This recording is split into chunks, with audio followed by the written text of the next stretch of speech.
Time's up, Admiral. Here it comes. Chevron 1, coded. For my ally is the Force, and the powerful ally it is. Life creates it, makes it grow. You failed, Your Highness. I am a Jedi, like my father before me.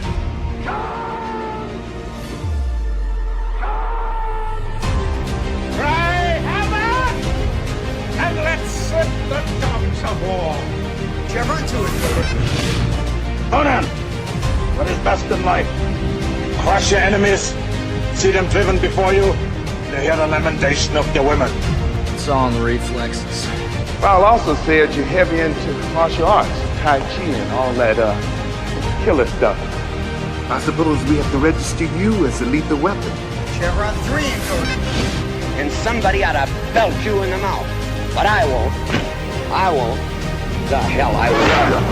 Chevron 4 encoded. Do you expect me to talk? No, Mr. Bond, I expect you to die.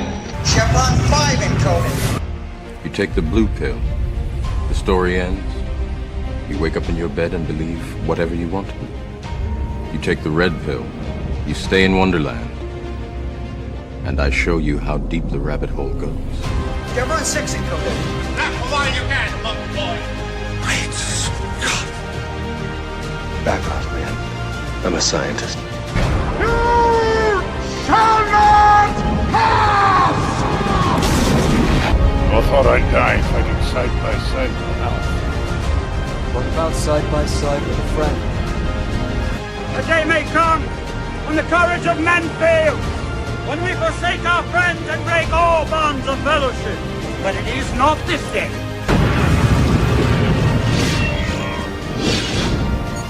Chevron 7 is locked.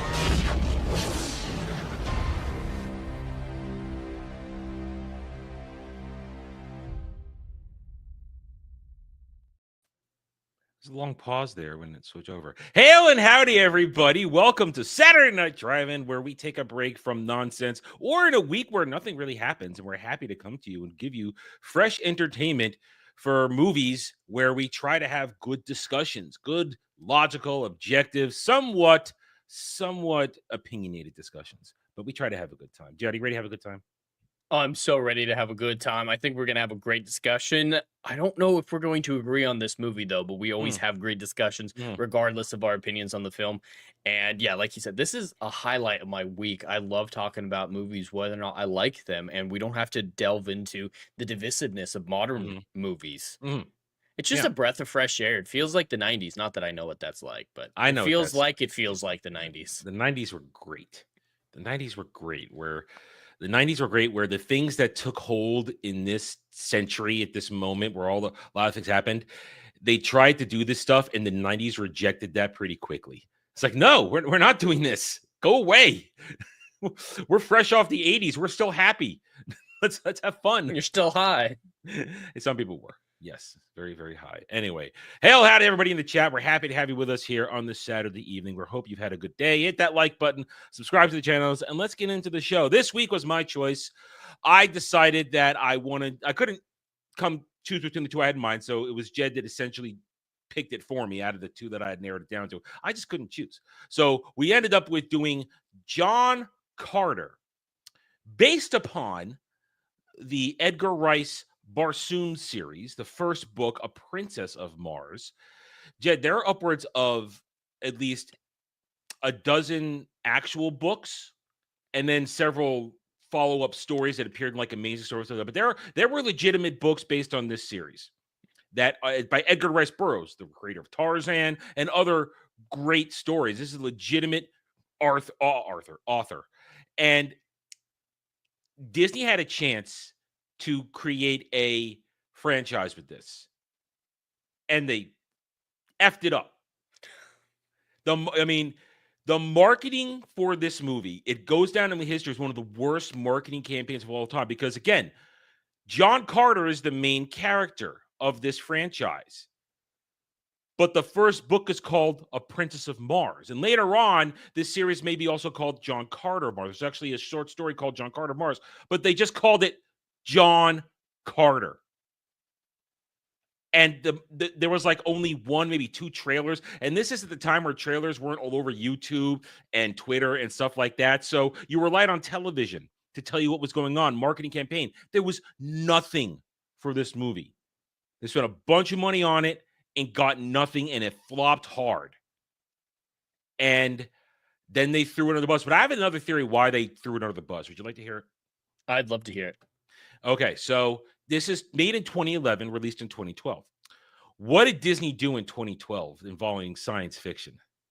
Oh, no. They purchased Lucasfilm. They bought Lucasfilm. My theory is the reason they didn't try and rework this and go forward is because, hey, we got Star Wars. We'll just fuck that over instead. It's a theory. I have no evidence. It's purely a theory, a thought that because they were probably in 2011, because remember, 2012 didn't just suddenly, boom, we bought Lucasfilm. They've been working on that purchase probably for a long time. Yeah. So when this flopped and they said, well, here's one science fiction series that flopped, but we don't have to worry because we just bought Lucasfilm. We're about to buy Lucasfilm. We don't need, we have the granddaddy of them all.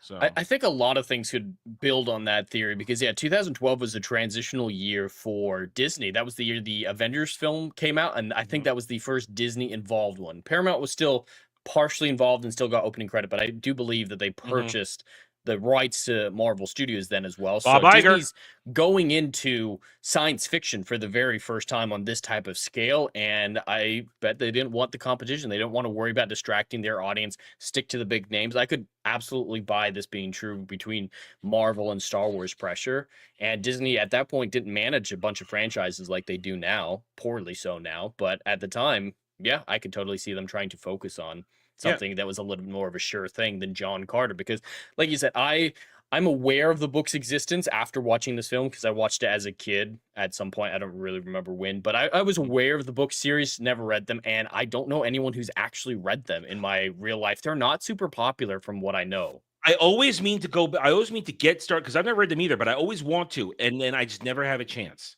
You know, I don't own them. I always buy them, and I never go around to do it because I want to know what happens in the rest of the story.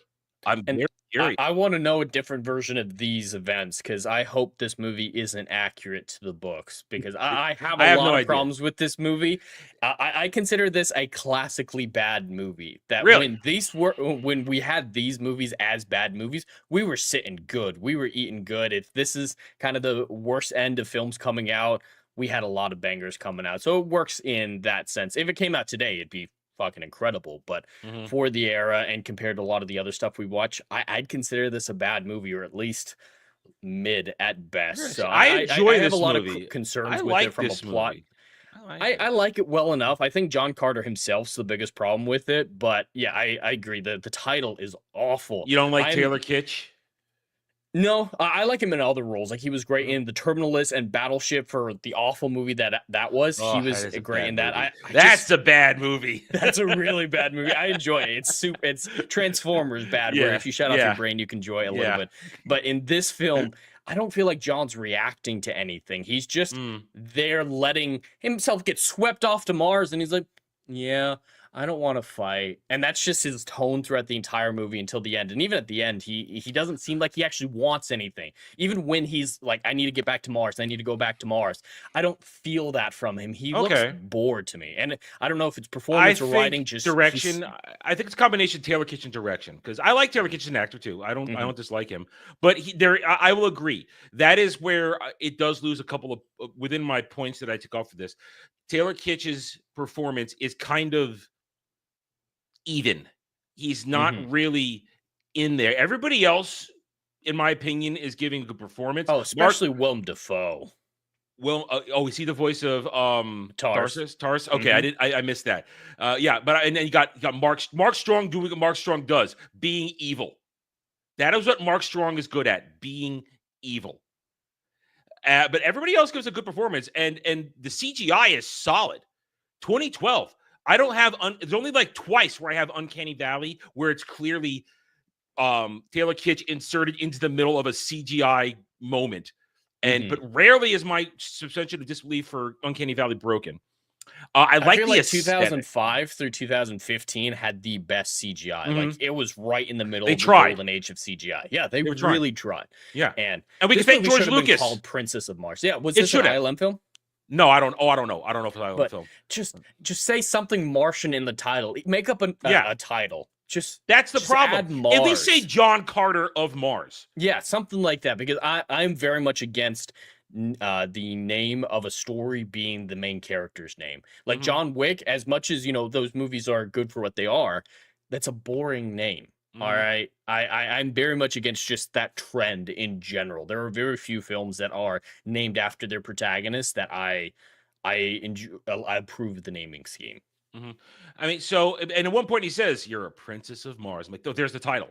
That's the title of the story. It should have been called The Princess of Mars. It should have had proper marketing. It should have said from the creator of Tarzan and stuff like that. And people would have been able to maybe find a connection to it, but they didn't. But overall, I can see what you're saying about Taylor Kitsch's performance. It is, it's not terrible. It's not terrible to me, but I agree that it's bland. Because, and there are several moments in the movie where either the score or the direction is inappropriate, and there's a major point, which is a really great scene, but it's also because the score doesn't fit overall, I'm taken out of the scene, and I'll get to that. So anyway, so what we got here is John Carter is an ex-Confederate cavalryman, Captain Carter, who ends up in, I believe it was Arizona. Yep. I think there was the Arizona territory. And he's just trying to get on with his life after his family was murdered during the Civil War while he was at war. And he's just trying to move on with his life, just wants to get rich and be comfortable. Pretty simple thing. And I like the beginning because it sets him up perfectly.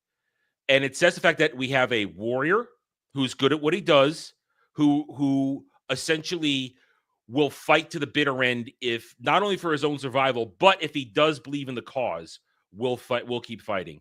And it's a good opening to that. It may be a little, and here's one of my major criticisms of the movie. Despite its 2 hour and 12 minutes runtime, the movie still feels rushed to me. Overall, I feel like there's things left on the cutting room floor in terms, maybe not shot, but in terms of world building, lore, and explanations, just kind of left there. And we have to guess. It just feels like every scene has to tie and move directly into the next one. I do consider this film a bit of an and then story. I know you're not a huge fan of that terminology, but just it's and then there's a bunch of green aliens who happen to find him in the middle of nowhere, and then it just feels very coincidental to me. Like he keeps stumbling into exactly the people. Like the princess, she runs away from the I can't remember the names of any of these places, I don't remember the names either. Don't worry about it. The princess runs away from the villains and happens to be flying right over John Carter, and just he stumbles into every plot point. That'd be fine for the beginning, him finding the cave, getting the medallion and whatnot as this inciting incident. Totally fine for that to be stumbled upon.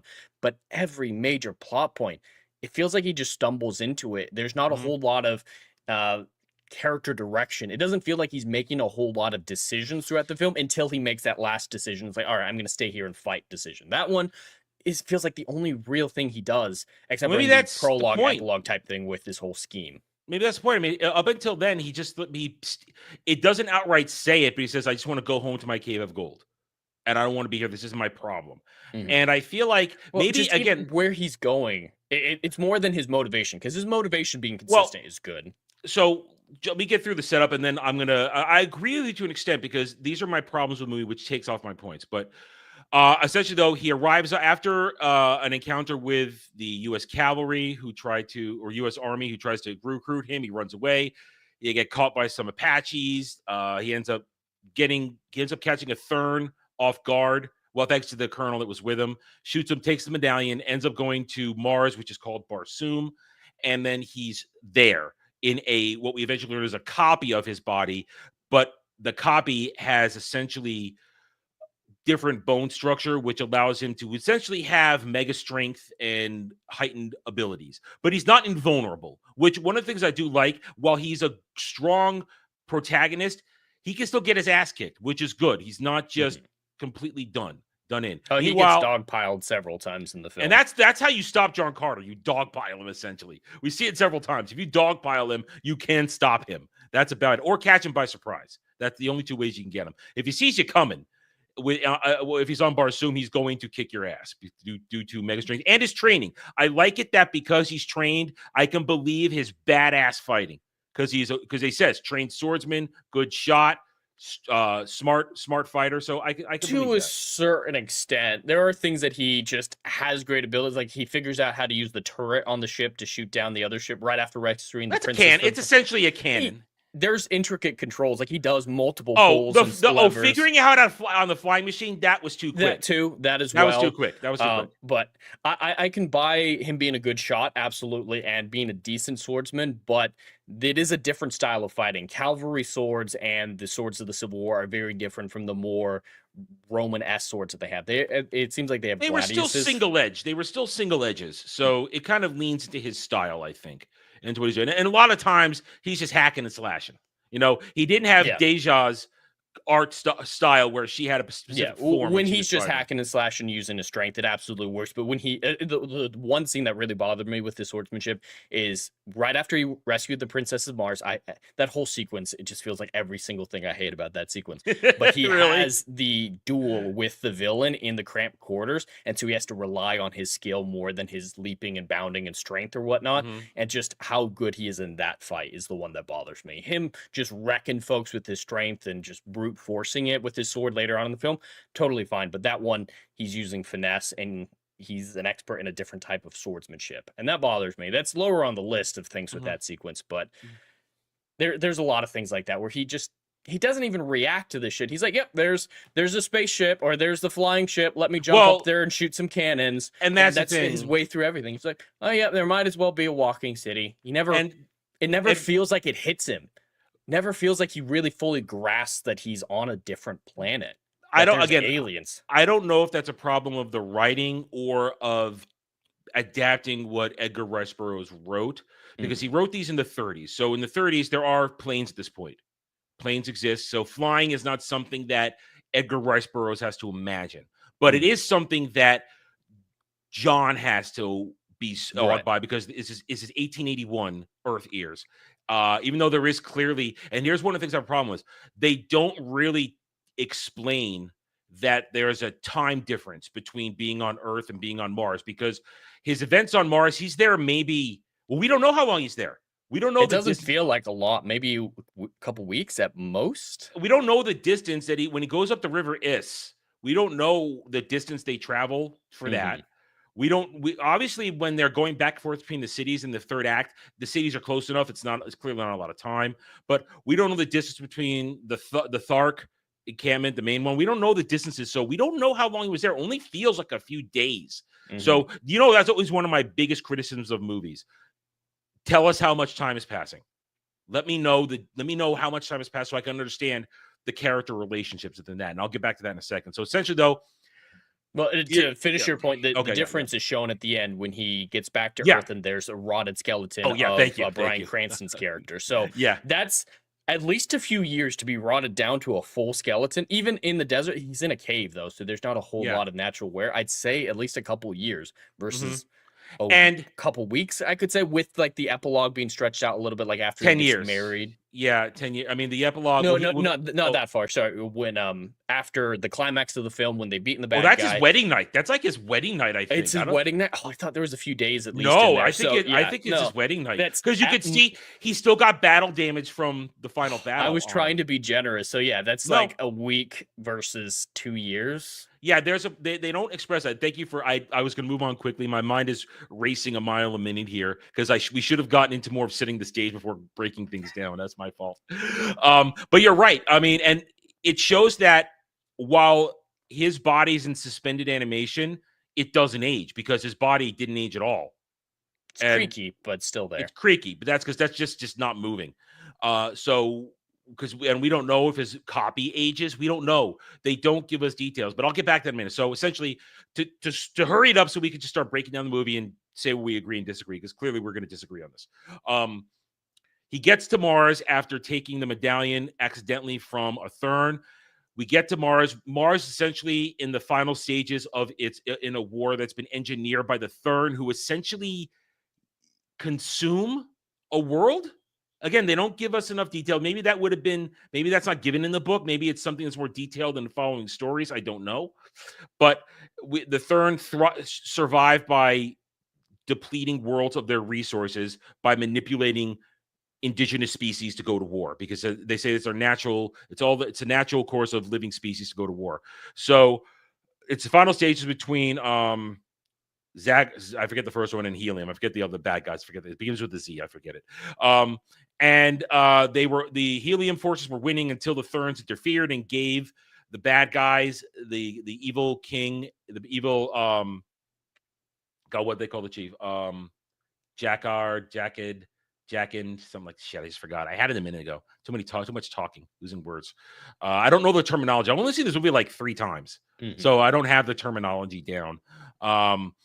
But he gets something called the Ninth Light, which seems like it's some sort of nanite technology, which would be something that Edgar Rice Burroughs would never have called it, but we would call it that. That's what it looks like, essentially. Yeah, they never really explained. They call it like the ninth ray of creation and leave it at that. She's somehow, the princess is somehow a genius engineer and inventor as well, nearly invents this thing on her I don't think own. Invents it. I mean taps into it. I think taps she's into it. Yeah. But then everyone there is just like, oh yeah, you totally tapped it, but it failed after a few seconds. It's not worth pursuing anymore. Well, because the Thurn sabotaged it, and no, I understand. But why isn't the king or the Jekko or whatever of Helium go, hey, that lasted a little while. That might be worth pursuing. We'll do the wedding thing as just in case, but you keep pursuing this. You might be able to stabilize it in time. So that he's just like, oh yeah, that's pretty cool, but fuck it. Again, it feels rushed. It feels rushed. So she's going to be forced to marry the evil king in order to create peace. Of course, evil king just wants to destroy everything. Doesn't really want her. Just wants to own the land. The Thurns want to do that, but the problem is John Carter arrives. He gets taken in by the Tharks, and then he gets a beverage that allows him to speak the language. They don't explain that at all. The magic translation goo. Yeah, this isn't even on the level of the Babelfish. I at least understand the Babel. That's a sci-fi society. They have these ready to go. They interact with each other who don't know each other's languages. But it's implied that everyone on Mars speaks the same language. So why is there magic translation goop that he can drink? I think it's not for him. They give it to their infants to just mature them, I guess. That's my guess. Again, we're missing world building lore. It downloads their language into the baby's heads. I guess it says accept, hear the voice of Mars if you accept it. That was the line. Problem is this, and so just get through the broad strokes here. He doesn't want to be involved in this. He wants to escape. He eventually, as you said, gets caught up in the affairs of the Barsunians, the Martians, whatever we want to call them. And after a series of events, decides he wants to stay there, falls in love, saves the day, and then unfortunately gets sent back to Earth because he is a part of he's an unexpected interference to the Thurns' mission. So they send him back to Earth, and he's stuck there and tries to get back. And takes him 10 years to figure out a plan to do it when he couldn't find another medallion, just luring out using his nephew Ed, who's called Ned, who Ed is obviously Edgar Rice Burroughs. It's obviously Edgar Rice Burroughs, as a trap so that he can then be safely put in essentially a tomb where he can be protected, this, that. So all the events that happen, like you said, it is a chained event. One thing leads to another, this and that. As far as the pacing goes, again, I don't have a problem with it. I just think it feels rushed because my biggest criticism of this movie is I feel like there's lore left out that I'm wondering too much, that maybe they thought, oh, we can explain this in the next movie. We could talk about it later. That is the biggest failing of this movie to me, that I'm left asking too many questions that I don't think were left to the following books. I truly believe, and I see some people in the chat say they have read these books. I truly believe that some of these things are probably explained in the book, and I'm not left wondering. So I don't have to wonder what the magic beverage does. I don't need to wonder about some of the other stuff. The more about the Thurns, more about the actual workings of the world. They say there's one Thark. We know there's more than one Thark tribe, but we don't know how many there are. We see there's the savage looking ones later on. And the relationships between the characters. These relationships are too rushed. While I like their relationships and I like these characters, there's not a lot of meat to their relationship bones. And again, we're missing. I'm doing it again. Haven't done that for a long ass time, and I'm doing that. Damn, I must be really trying to collect my thoughts quickly here. Go ahead. I think there's easy ways around this rush plot. Like you're saying, they're introducing stuff randomly just to say that they did, it feels like, to say this is a really big, vibrant world at the expense of other stuff. There are just things you didn't need to do. Like, you can absolutely just cut out the fact that she nearly invented or harnessed the ninth ray. It's one scene, doesn't contribute to anything, isn't brought up again, doesn't tie into the end of the film. It's just, yeah, I've heard of the ninth ray before in that exposition scene, but there's just a lot of stuff that you could just cut out and give more room to character work, because I do believe character work is put on the wayside in favor of rapid fire world building. So it's all surface level. There's no depth. Yeah, absolutely. They don't give the depth. And honestly, I think that, of course, this is pre to this time. This is a series better suited to television. This I don't think this works as a movie itself. While I like this movie, I don't think it works as a movie. I feel like you get 3 or 4, maybe 5 seasons of a television show, and you could truly dive in. Because what did work in the movie is I like the ambiance, I like the look of the movie, I like how everything looks, I like the narrative, because to me it's a simple classic narrative. Out of place hero who wants to get away from the world, who's still running from his painful past of the death of his family, trying to find wealth as a fill the hole, but then unexpectedly finds a new sort of family again, in a way. But then again, hero saves the damsel in distress, who I will say, Deja, she is a good template of how to make a strong female character. Clearly competent, but still in need of saving at times. Not completely capable of taking care of herself, but enough so that she can have her badass moments and you can enjoy her. Also played by a very hot chick. Very hot chick. She was smoking hot. So you have all that kind of stuff there, but like I think you said it perfectly. It's shallow. It's surface level. And while enjoyable, I'm left wanting more. I think you put it perfectly, that in a TV show, you can spend the time to develop all this world building. But when you're starting a franchise, especially a movie franchise, you need to dilute it to its core components, the absolute necessity to get people invested in the world, and then you expand it out from there. If you overload people with too much world building in the initial entry, they can lose all investment in anything. The characters need to be your entryway, not the setting. If the setting alone is your only way into the story, you're already failing for long-term investment. And I there's so many things that could be cut in favor of the character work. Like I do really like the epilogue of the film with how he gets his second medallion. I really like the idea of he couldn't find one, so he laid a trap, and the trap I think is very well thought out and is actually intelligent, surprisingly. But at the same time, it takes up so much from the beginning and the end of the film, runtime wise, that it could be cut out. Just have him start in the 1881 or whatever it was, going with the cavalry, discovering the cave and whatnot, and then deciding to stay on Mars at the end of the film after his wedding. We can cut out all that Earth stuff and then continue on the story where he's like, yeah, I'm staying on Mars no matter what. And he wouldn't need to have found out about the whole projection thing exactly to that degree. So there's more of that taken out that you don't need to develop. It's overly complex in a way that has no substance. So I can see what you're saying, and I don't disagree. And if this is true, what Frank is saying, if this is true, then that could explain why it feels rushed and why it feels shallow. Because explain why the voice actors seem to be given a much better performance than any of the live action people. Yeah, because it's much easier if you only know how to direct voice for animation, then you don't know how to direct live action people. Because a director of an animated project, a director of a live action project, that's two different beasts entirely. Two different skill sets. Yeah, two different beasts. Because a voice actor, it's a much more enclosed, quiet thing. Now, of course, I'm sure they probably had Willem Dafoe in mocap stuff on set for those things, because they were that technology exists by then. So they probably had him on set for mocap. Everyone was a mocap, but it's still a different thing.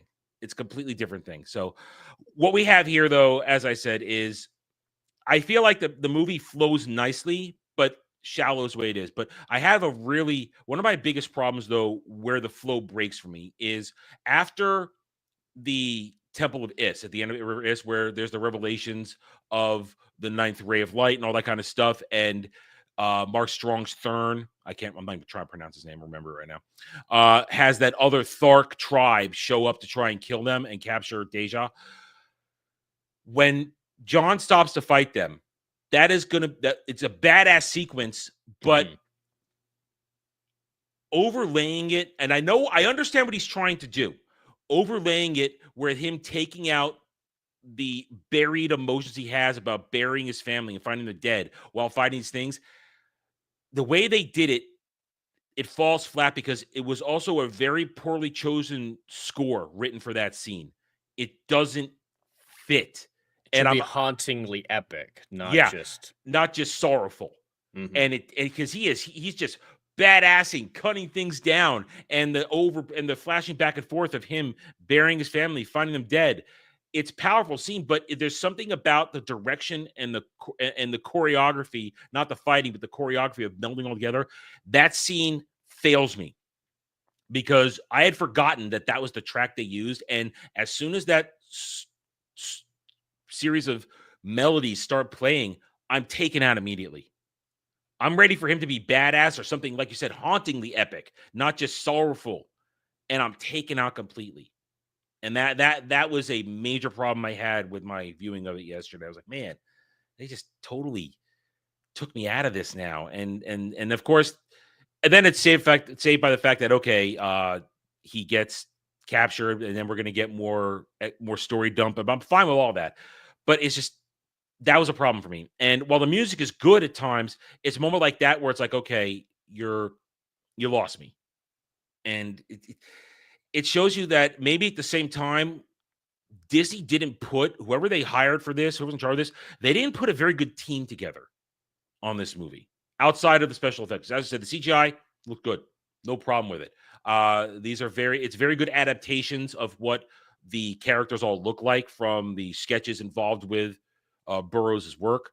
But there's something about it in terms of the score and some of these things here that's just there's a flow problem in terms of getting attached to it. More, I come back to the thing of I want more, and I'm left wanting more. Is my biggest problem. This film feels like the personification of missed opportunities. There's so many moments where it's almost a greatness, like the scene you're talking about with the right music. I absolutely agree that could be a great moment, because if you ignore the flashbacks to burying the family, that's a pretty badass fight. Him just standing alone against an army, tanking him, and lasting for quite a while against all of them. It's a great action set piece, but with the right music and I think better flashbacks as well. I don't think those flashbacks were framed particularly well. No, it's a bad edit job. It's very edited, very bad edit job. Yeah. It could have been great. And that's how I view this film. There's a lot of great nuggets of possibility. I'm interested in the world building to a certain extent, and I want to be invested in this world. I want to know the answers to those questions that you've mentioned, like where are the other Tharks? Where's this translation goo? Who's the goddess? Who's the goddess? Yeah. Because the prophets or whatever, they're pretending to be prophets of Isis, but they're actually evil aliens. So how did that come about? Did they visit the planet way back in the day and set this up? Just all that type of world building. I'm invested enough to ask those questions, but not invested in the characters enough to warrant a sequel. So this film, I put in the category, this is the type of film that should be remade, I think, because there's so much potential in it to be incredible, especially in a TV show format, like you mentioned, but it's failed in its execution. And a better executed film or TV show could lend a great product. So yeah, we don't need to remake the other Disney classics. Remake John Carter. Yeah, and here's the thing: Edgar Rice Burroughs' work is public domain. It's public domain. Anybody could pick this up. You don't have to make a deal with Disney. You could pick this up and you could make it into a TV show. because I still feel, well, again, I am saying I'm being critical, but I like this movie. I enjoy this movie. Every time I've watched it, the 3 or 4 times I've watched it, I have a good time. I was smiling when I finished yesterday because I enjoyed myself, but I want more. And one of these days, and I wish I had read the book so I could give a more accurate response to, is this being more accurate? Did they leave stuff out? Could they have done a better job here or there? Was Taylor Kitsch the right guy to be John Carter? Stuff like that, based upon that. I wish I could give that, but this is my own failing. For at least, I would say now, ever since it came out, for a decade, I always mean, after I watch the movie, I think, man, I want to read the books, but I just don't have the time. First, I have to buy them, and I don't have the time.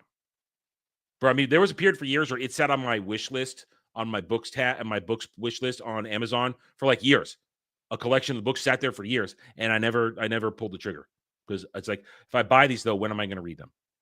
I'm busy. I got other stuff to do, and so this is I think it's an untapped series that, if given the time, could be a great television series. 3 or 4 seasons, depending on how far, because there are 11 stories, but I think only half of them are actual books. Other than appear in like anthology stuff like Amazing Stories or stuff like that, they're not full-fledged books. I think only 3 or 4, maybe 5 of them are full-on books. Definitely the trilogy. There is the first trilogy. There's Princess of Mars. I forget the second one, and the third one, Warlord of Mars, which is John's story, because he goes back and there's more going on there, because the Therns are clearly plotting to destroy Mars. And John, even though he decides by the end of the movie Mars is his home, he still wants to protect Earth. Because Mark Strong's character says, "Oh, when we're done here, we're coming to Earth," and because one could say they might already be there doing stuff, because they clearly, one could say they are maybe orchestrating the wars that happen here and there, which is whatever they feed upon when a world's resources are being depleted by war. We don't know. Which is an important thing for us to know when getting involved in a plot. I need to know what the Thurn, or whatever they're called, actually get out of this equation. You can't just say, we feed off the destruction of planets. Something's missing. That's essential to understand them as villains. I think the film could have essentially worked without the Therns even. You need it for the transport, but without that different weapon, it's just... you need them. Without that final piece, they feel jabbed on. We need that piece, though. Without that piece... It comes back to what I said. If I had read the book, I could tell you whether or not what your edits, your suggestions work or not. And my feeling is, considering they are the true antagonists, I don't think you could leave them out, because they're the ones pulling the strings. If you're not going to do them right, is what I'm saying. Don't do them at all. That's all I'm saying. Is you need them, but you need the explanation for why they're doing what they're doing for them to matter to the story to the right degree. Yeah, I mean, it's a fun movie. I think it's a good movie. I just think it suffered from bad marketing and not the best crew involved with it in terms of production value. Because I think it looks good. I think the special effects are good. The choreography is decent. The score is decent. The acting, for the most part, I give it a B+. And at the same time, I think it looks good. I like how the Barsoomians look. I like how they look. I like the look of Mars. I like the look of the ships. Everything looks cool. I like the look of the weapons. It's got that kind of rustic, almost steampunky look to it. I like all that stuff. But it's not deep enough. I keep coming back to that. It's not deep enough for me. I want more. And sad thing is, I don't think this is ever going to be made into a live action again. I don't think it ever will. Not after Howlers Win, because it is considered one of the biggest flops of all time. I mean, it needed $700 million roughly to break even. Really? Made 280. It depends on the reports. I've seen budgets $250 million and $350 million, or $300 million, and depending on the marketing, because the marketing was a disaster, so I could believe the marketing was a lot lower. The marketing was, at least I would say, half the problem, because nobody knew what this movie was. I didn't know what it was. But and marketing and branding, because John Carter just doesn't explain what this story's about. John Carter Mars would have worked. I think just Princess of Mars would have been fine. Princess of Mars would have been the best thing. best thing. Frank says there are other movies, but a couple of them, but I mean like a real good, high quality production. I've never heard mainstream film. I've never heard of anybody ever doing this outside this movie, and at least in the 10 years, 10, 15 years since this came out. So it unfortunately it is the product of such a monumental, visible flop, not entirely of its own making. Is my belief is that nobody wants to touch this, and it's a shame because I think it could be a really good, strong TV series. I really do. So, all right, since we're on disagreement and we've been pretty critical of it, is there anything you liked in this movie? Anything? I mean, I really like the setting. The CGI is really great, and the world building is interesting if shallow. I think my favorite character is Tarkus.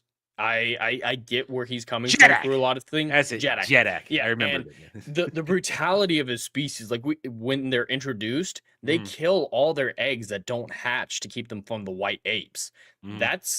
That's a harsh existence that they're living in, and he's still trying to be a good father, even though that's against the norms of his culture. I get where he's coming from in a lot of his scenes. I feel like he's one of the best written, one of the best performed, and I'm invested in him as a character, unlike really anybody else. His daughter, I don't get what she's doing.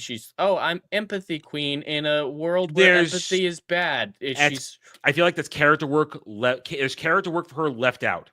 Exactly. I like the dynamic between her and her father. Like, hey, you're not supposed to know who your kids are. You're children of the horde. You're not children of individuals. And him trying to be a secret father to her. That's interesting. I want to know more about the consequences for that. I want to know more about normal Thark families, what those will look like, because we see the kids at the beginning of the film, the babies just thrown out into the town, and people grab one if they want one to raise, and just more of that. That's the main thing that I came away from this interested in, wanting to know more about how the Tharks behave. Now, if Disney made it today, they would have actually absolutely made a metaphor for like Native Americans or something like that, and been like, oh, they're being displaced by the evil, technologically advanced red men in this case, as the double metaphor.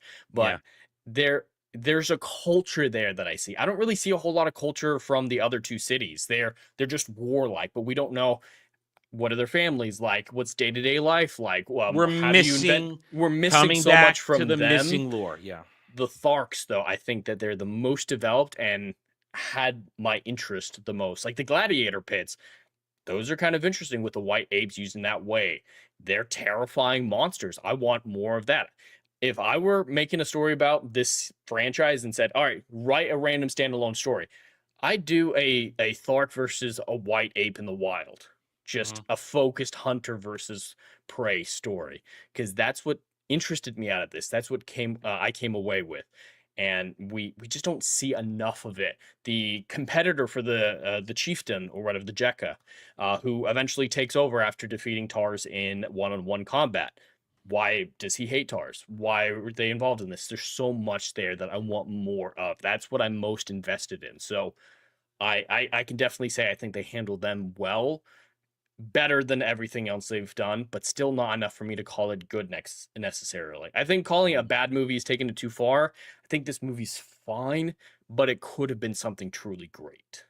And I agree with you on that. I obviously like it a little more than you do, because what I like the most about the movie is I like the epic feeling of it. There's an epic story here being told. There's an epic adventure happening. There's a hero. There's a villain. There are villains. There's a beautiful princess who is capable and fits right into my standard. Yes, have her be a woman, but at the same time, have her be a badass fighter too. That's kind of stuff I love, and they execute all that really well. It's a fascinating look at the alien species in our own system and stuff like that. So I love the whole grandness of it, and I keep coming back to the movie. While I enjoy it and like it, it does miss the key component of cleanly stitching it all together.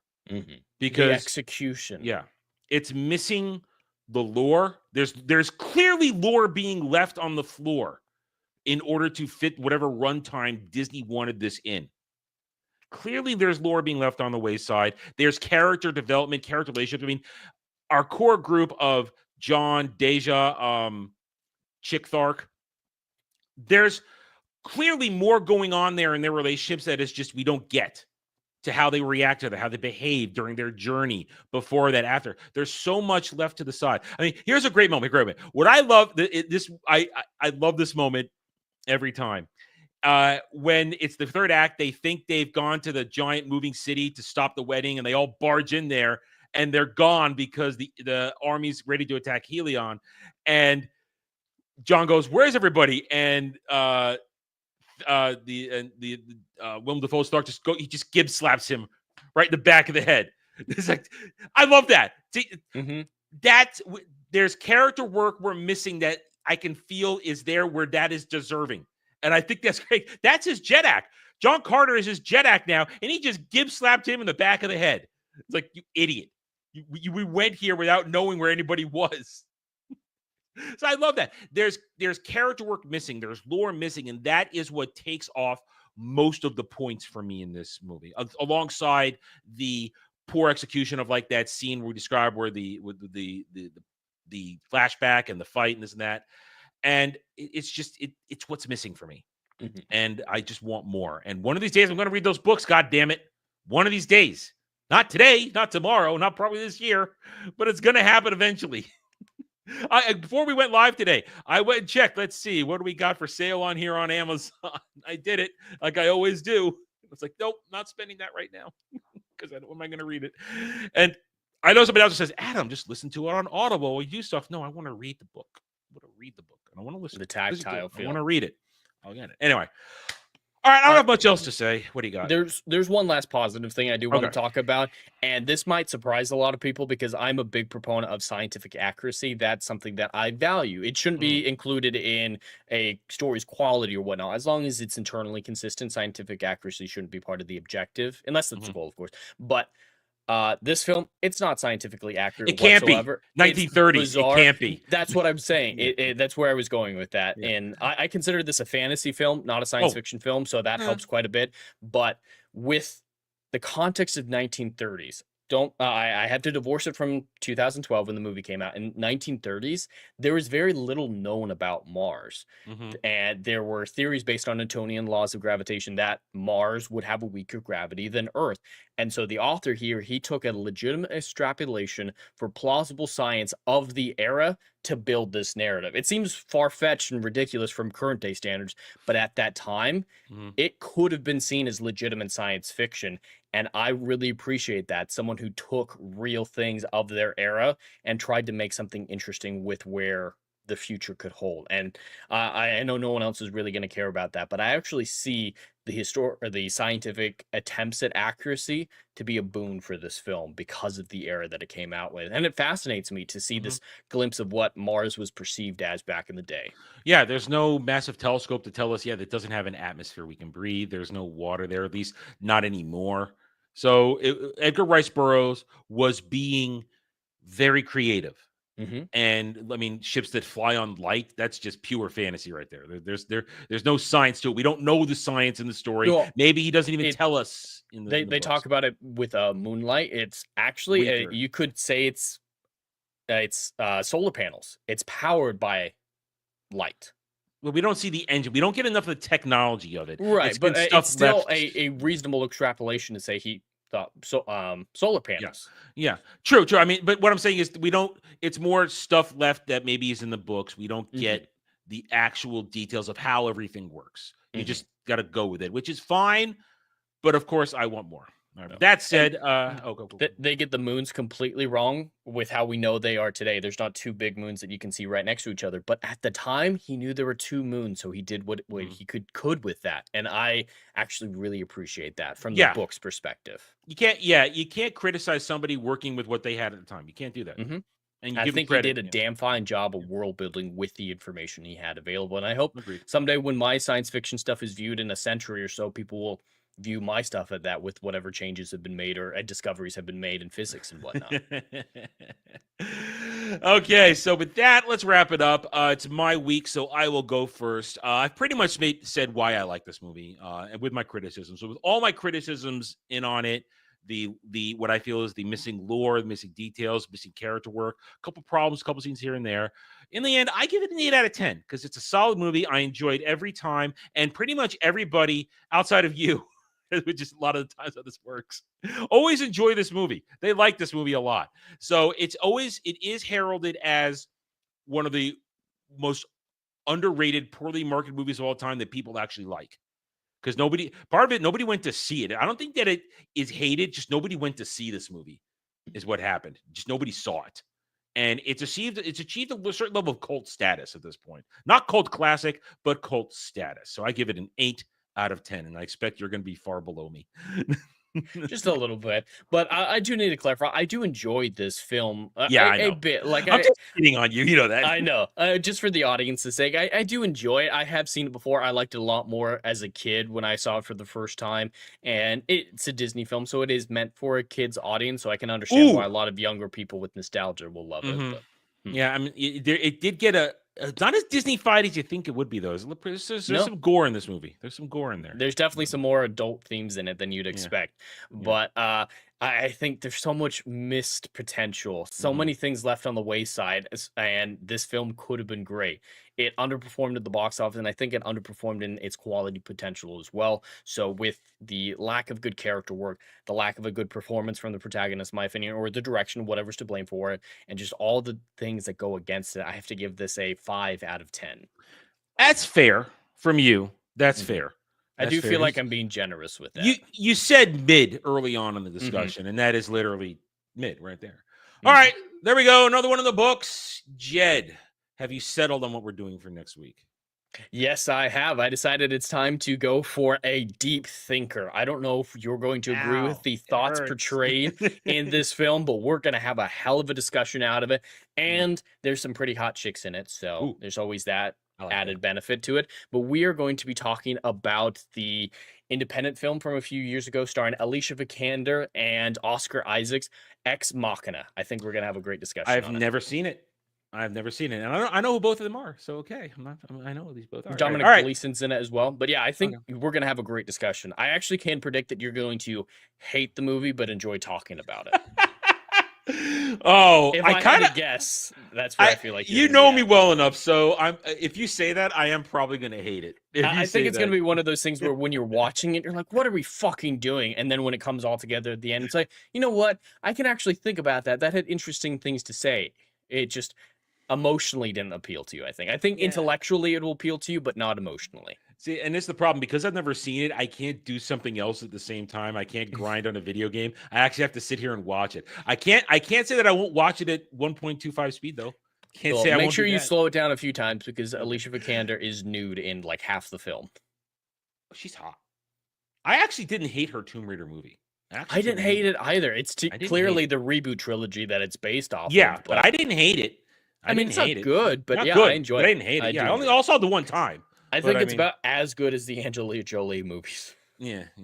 But I mean, yeah. So, listen. If I watch, how long is it? Do you know how long it is?